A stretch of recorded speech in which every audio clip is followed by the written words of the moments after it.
Welcome again to Transcending Dogma. This is episode 4, simply titled, Why Does God Allow Suffering? And we're actually recording this episode on St. Patrick's Day, hence the green. By the time you watch this will be long after St. Patrick's Day, but hopefully everyone had a nice, enjoyable St. Patrick's Day. My panel here in their 20s could have never thought on St. Patrick's Day in 2026 they would be talking about the spiritual topics. Without further ado, many people have been talking about the beginning of a new golden age or a new heaven on earth. One of the things that comes up is the question of whether that means the end of suffering. In a sense that humanity has reached its limits in reaping benefits from the experience of suffering. The question I want to ask, is suffering optional in the new heaven and earth? Ultimately, so that free beings might discover how to transform it within, not by seeking outside sources to alleviate the pain, but to grow into liberation from suffering by the wise use of free will. Let's follow up on the theme of suffering by looking to the future and the end of it as promised in the new heaven and earth. First up, we're going to go to James. James, my first question to you. If the new heaven and earth are to come into being, what role do we as individuals play in it? And how do we help bring this reality into fruition? Thank you, Joe, for that question. I think, first of all, we have to remember that it's pretty incumbent upon us to cooperate with natural and divine law. Human beings are endowed with the power of free will. We have the choice to live in harmony with one another and all living things, or we can live disharmoniously. Spiritually, everything is evolving, and other types of evolution that tends toward perfection. If we follow the natural course, this leads us to greater and greater awareness and the awareness of unity, oneness, as we are all vibrationally connected with one another and we're connected with our divine creator. In that sense, we must ask ourselves, must we continue to participate in the old drama spun around the vibration of fear, separation, and division? Or do we embrace a new way of being founded in love? You have to understand that unconditional love is the divine nature of the infinite creator. We are fractals or sparks of that infinite creator. And we reap the benefit of his manifestations if we choose to live in love. If we choose to live in fear and separation, this simply leads to pain and suffering. By embracing the vibration of unconditional love, we birth a new earth. And this is brought about individually and collective. It is actually here now, and it is brought about through the hearts, the minds, and the hands of those who choose to embrace mastery over the illusion of fear and separation. As long as we live and dwell in those low vibrations, it's difficult for us to connect with our divine creator and our source. And it makes it more difficult to connect with the vibration that gets away from the suffering and the manifestations of pain that follow it. I think a lot of people like sci-fi and whatnot tend to believe that art imitates life. And then this movie, The Matrix, although a lot of people didn't watch it and some people don't like it, and even a lot of people that watch it and like it really didn't understand and misunderstood what The Matrix is all about. But when it boils down to it, he says, take the red pill or the blue pill. The red pill, you exit the matrix and come into a new reality. The blue pill, you go back to your dream world and the illusion of whatever you thought was real. In a sense, it's the same thing. The message boils down to choice. You choose whether you want to live in harmony and divine love, or whether you want to live in the notion of fear and separation. That's why we say suffering is optional. because you have a choice. And we're at that point as a human collective. We need to decide, are we going to get away from all the stuff that seems to be so tragic in the world and embrace a more harmonious way of living? I think the time is upon us. I think we need to really look at that. Interesting, you perked my ears up when you said The Matrix, right? I'm a big graphic novel guy. I love graphic novels. Yeah. The Matrix is actually a 4-volume set called The Invisibles, which is really nothing like The Matrix at all. They are much more Gnostic in that there is archons and things of that nature. My next question to you, James, what then is the kind of awareness necessary to bring about and embody the mastery in the ways of living? First of all, it's important to remember that Source, the divine creator, God, whatever you might wish to call our creator, is a living, intelligent field of infinite creative presence in which we all live, we're made, and we have our being. The phenomenon of suffering arose simply as a shadow, only where this unity with the one creator has been forgotten. The cure is pretty straightforward and simple. It just needs to be done. The shadow is simply a byproduct of the illusion of separation. In a sense, separation from one another and separation from our divine creator. The cure is remembering, that is, remembering ourselves with Source so that we reunite the seemingly fragmented parts of the one into its harmonious whole. When we remember who we truly are as fractals or aspects of that infinite creator, the spell of separation and division loses its hold. The seemingly realities of suffering is exposed as an illusion that is ultimately exposed and dispelled. This is why we say at this point it's optional. Suffering is optional. Because if we choose the inward path of devotion and continuous remembrance, living in the presence, we permanently exit from the cycle of pain, suffering, and confusion. As they would say, exit the matrix. Very interesting.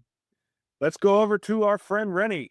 What would you say or recommend to someone now who embraces the philosophical concepts of the new heaven and earth and wishes to transcend this suffering? Well, because there are numerous philosophies that will address this, which have different practices and rituals, I guess the whole thing comes down to at one. As my friend said, it is to live in a state of sustained intimacy with the source. What that amounts to is you would have to constantly remember who you are and where you are.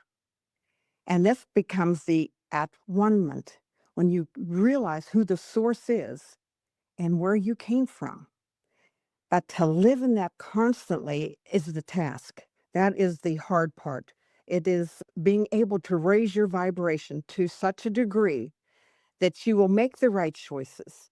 You'll automatically choose the right path because you're still in our human form. We still have our human consciousness of daily living, I would say. We get pulled down into life's drama, so much so that we forget and we will step out of it as we create this karma.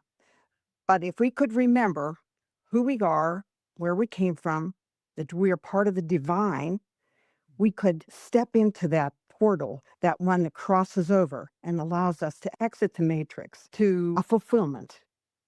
You would know who you are. Therefore, you would stop making the wrong choices because it indeed is a choice, but it's also a path of growth. You don't expect someone in first grade to be able to pass the test of an eighth grader or in college. It is a growth, and you have to be patient with yourself. But if we want to prepare for the new heaven, the new earth, it begins with the individual. And as we grow and we raise our consciousness, we will send out that right vibration to raise those around us. Expanding on this karmic, right? What would you say about previous karmic debts and karmic debts that require us to suffer to repay? It's like having a credit card. Once you learn how to use that credit card and you know how you can get the debts paid down by not creating new debt, then it won't take long to get the card paid up. And then you can use it at will. Once one of my mentors told me that you can compare karmic debt to credit and a credit card. And he said, but remember this, if you have the money to pay a debt, let's say a bill comes due, $10,000. Well, if you are bankrupt and you don't have the $10,000, it comes at a bad time. But making the right choices, when that $10,000 debt comes due and you have enough money in the bank, you can pay it with ease. Let's say, yes, you'll continue to pay all your debt, but if you understand how it works and making the right choices and building good karma, you'll have the wherewithal to meet all these obligations. Stop charging on that credit card and you won't have so much debt. But the realization to be aware, to raise your vibration and frequency, we all understand that word frequency now, it's everywhere. A certain megahertz will help you even heal the body. Well, once you raise your vibration, those you come into contact with, you'll help raise theirs. And just like the body with all its many cells, it has many tissues. The body knows exactly where the heart tissue is, the muscle tissue, and someone with a microscope can tell all these different things about the body by their likeness, their attraction to each other. That's what we become like. We become like a cell in the body of God. We start to raise our vibration. We'll heal that body. We will be part of the healing process in the body of God. I like to think of it that way. I also think that in terms of the past karmic debts, as you begin to live in the presence, what happens is a process of grace takes over because you realize that you are that fractile part of that divine source. Under grace, the divine creator understands forgiveness. And a lot of those things are no longer relevant because of your connection with the divine and because of your new behavior, as she was saying, will stop charging the credit card. If you stop making debt, that's one thing. And then the things that you're going to do for humanity because of your love for God and your love for understanding God and humanity, those things begin to fade away because of the grace that you receive as a blessing from your connection with Source. If I may, I've heard that expression somewhat recently in a couple of the books that I've been reading. It talked about there's no benefit of karma punishing you consistently if you become someone who would no longer do the thing that you originally did to earn that debt.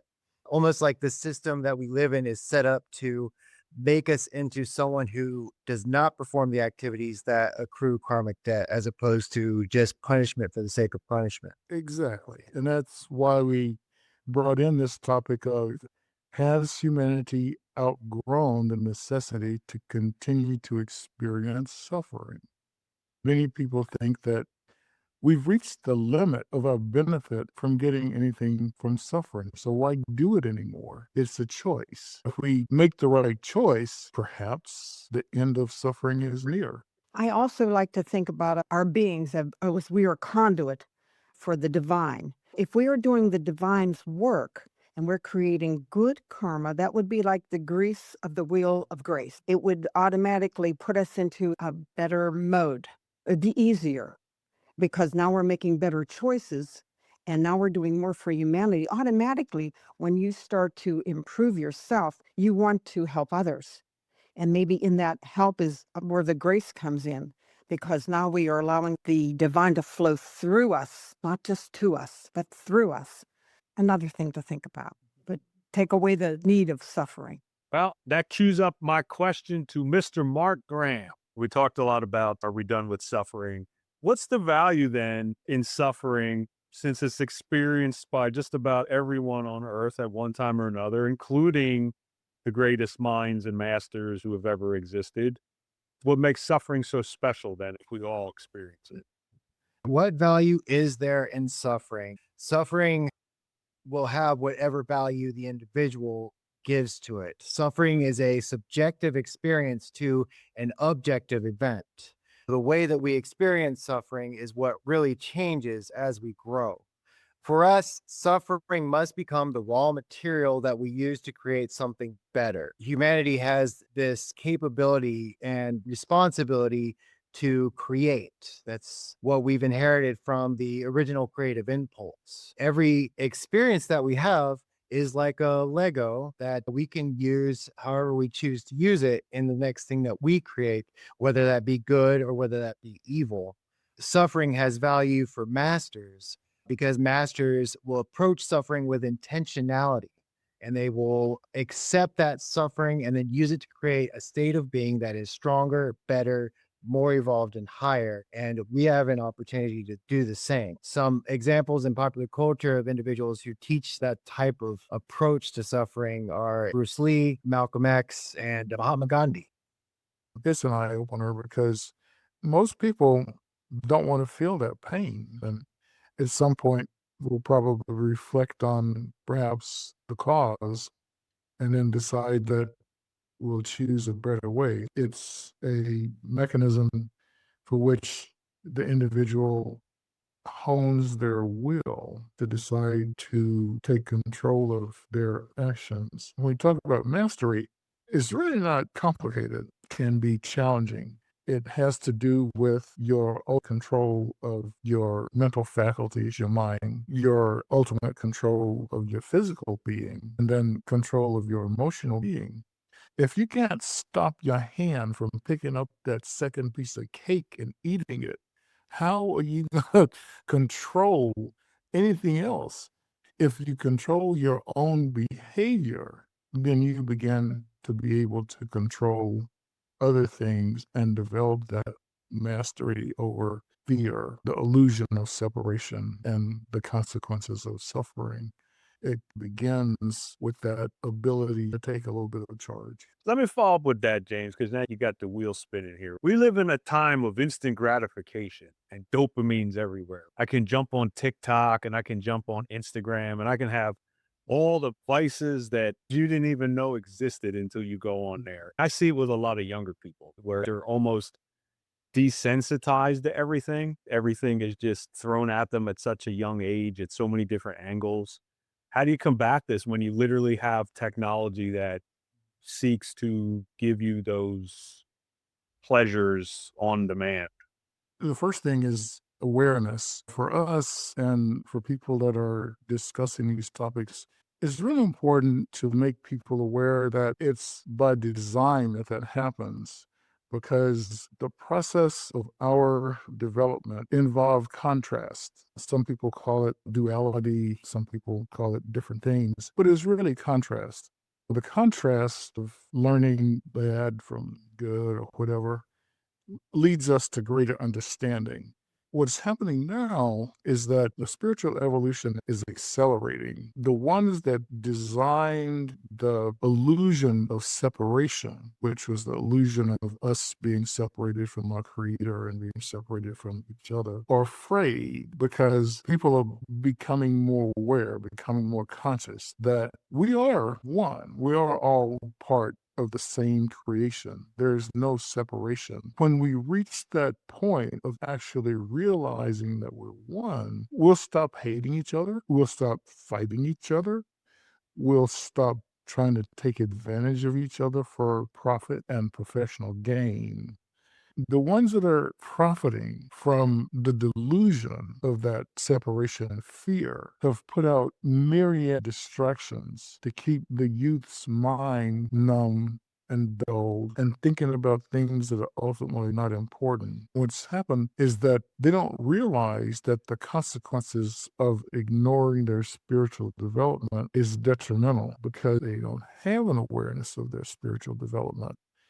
The distractions that are out there on purpose. They are specifically designed to keep the individual from looking inside, where we actually find our connection with our source, divine being. It's a matter of awareness, and it's a matter of being able to be in a position to get the ear of the youth and adults and whoever thinks that being numbed out all the time, whether it's media distractions or whether it's consumption distractions, whatever activity it is that takes the individual away from the search for who they really are, is detrimental to any kind of spiritual development. People say, well, I don't believe in God, I don't believe in this and that. Their belief is another interference, because if they don't believe, it's harder to make a connection. And the spiritual evolution will continue regardless of whether they believe or not. It will just continue at a slower pace, and it slows up the pace of the collective as a whole. The more and more information can get out about the importance of awareness of these destructions and their destructive cause, the better off we'll be. And we need to do it pretty fast, because there will be generations of individuals in their spiritual growth and development. I don't want to get too off topic here, but I want to go the other way. This show on Apple TV called Pluribus. The whole premise is that there's a bacteria that comes from another planet or so. Everyone becomes a collective one, except for a handful of people. And these handful of people don't like the idea of losing their individuality. The whole premise is the collective, they all talk as a one. They say we, like, you need to feel what we feel because you feel no pain and such. Made me think, if we go completely the other way, in which we're all a collective consciousness and lose our individuality, that can't possibly be ideal either, I would think, right? Yeah, the unifying spirit, the collectiveness that we share is we are all equally responsible for our outcomes. I can empathize with people. I can understand what people go through, and I can share an experience with people.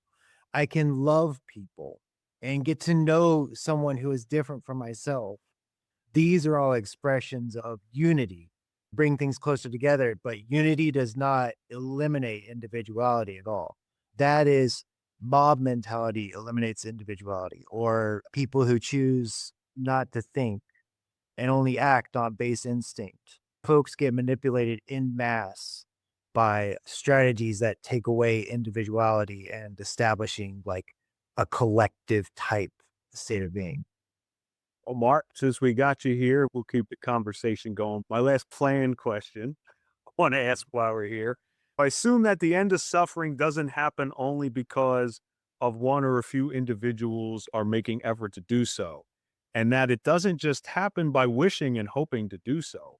What would you say is required of us to attune to the vibration of the emerging new heaven and earth? And what can the collective do to help bring about the end of suffering? I went to establish some goals and terms for my understanding of how to respond to this question. Now, suffering technically will always exist in a universe where laws of cause and effect move physical matter. In our sphere of reality, there will never be a time when one rock does not smash into another rock and cause destruction.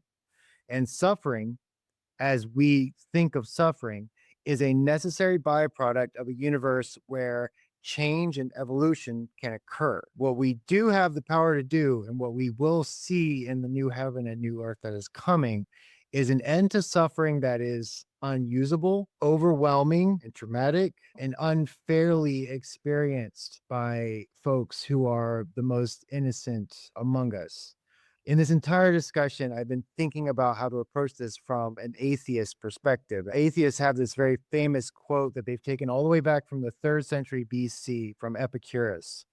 The quote is, "If God is unable to prevent evil, then God is not all powerful. If God is not willing to prevent evil, then God is not all good. If God is both willing and able to prevent evil, then why does evil exist? And if God is neither able nor willing, then why do we call that God?" We substitute evil for suffering or pain or any of those kind of things. It's a powerful quote as far as standing in the existence of why suffering exists. If humanity wants to see an end to the experience of suffering that we define as soul destroying, we have to, as a species, elevate the vibration of our experience. We have to think beautiful thoughts. We have to act with love and tap into our creative impulses. God creates in our universe through our artistic expression. That's why you see so much of the language of esoteric truth that's revealed through art, even if the person who's revealing that truth doesn't understand what they're revealing. And the Matrix is a great example of that kind of thing happening. We have to accept our responsibilities as caretakers for this planet, which includes taking care of our bodies and our minds. We must become noble. In nobility, we will create a world where there's no place for the discordance that causes unusable and unjustifiable suffering. I think that quote is really potent from the atheist, but the thing that they missed was that God didn't create suffering, humans did. Yes. It's incumbent upon humans to change that whole narrative. What God did was allow free will for our expression of growth and expansion so that we can understand the world that we live in and gain the experiences that we needed to gain in order to have will enough to work our way back to the source. God didn't create that. Humans did. When we begin to understand that a process is a process of expansion, growth, and development, and to choose the right path, we don't blame God for things like that. God is pure love, simple, total, ultimate. I was just thinking that perhaps, yes, man did create that by our choice. When God gave us free will, he gave us that choice because we are that the quote that we are gods that are afraid, that's all. But we have that same potential. When we decided to make these poor choices, we created the evil that came into the world. When God created the world, behold, it was very good. It is good because he gave us a set of laws, because one of the attributes of God is principle, and that is law. And he gave it to us, and we know the law. Once we learn the law and we disobey the law, we suffer the consequence. That's like remember the old game show, Truth or Consequence? Well, we get a choice of truth or we get the consequence. We don't want to be here all night or anything, but does anyone have any closing statements they'd like to round up this talk on suffering? I'm just looking forward to the new heaven and earth. Can't come fast enough. What did we say? Bring it on. Bring it on. This is Transcending Dogma, episode 4. Is there an end to suffering? And we'll have Renny here display the books. This one is can you see that? That's one, and this is the other. Hold on. These two works were the inspiration for this episode, and anyone can purchase them at philosophicalpublishingcompany.org. The link will be at the bottom. Until next time, keep searching for that light.